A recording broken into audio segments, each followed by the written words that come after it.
Bonjour, je suis Jean-Luc Barada, donc président et cofondateur de Compte CO2. Notre mission à nous, c'est de préserver le climat dans la joie et la bonne humeur, parce que bien entendu, il n'est pas question de revenir à la lampe à huile et de porter plus de chandail au bureau ou à la maison.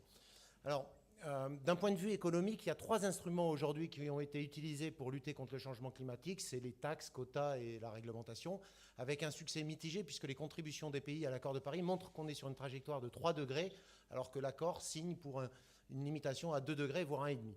Il reste une 4e innovation, qui est l'innovation monétaire qui n'a jamais été utilisée.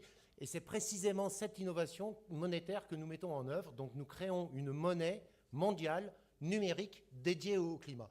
C'est très ambitieux, excitant et prometteur. Concrètement, un ménage ou une entreprise qui réduit ses émissions de CO2 reçoit sur son compte la quantité de CO2 qu'il a réussi à réduire. Donc vous achetez une auto électrique, vous évitez les émissions de 2 tonnes de CO2 et vous recevez sur votre compte CO2 2000 CO2 tous les ans pendant 10 ans.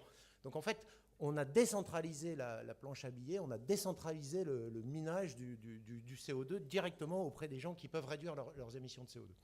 Et une fois que vous avez du CO2 sur votre compte, vous pouvez le dépenser chez n'importe qui grâce à une carte de paiement. Donc c'est adossé à une carte de paiement qui convertit automatiquement le CO2. Donc vous pouvez aller chez n'importe quel marchand, dépenser vos CO2 économisés.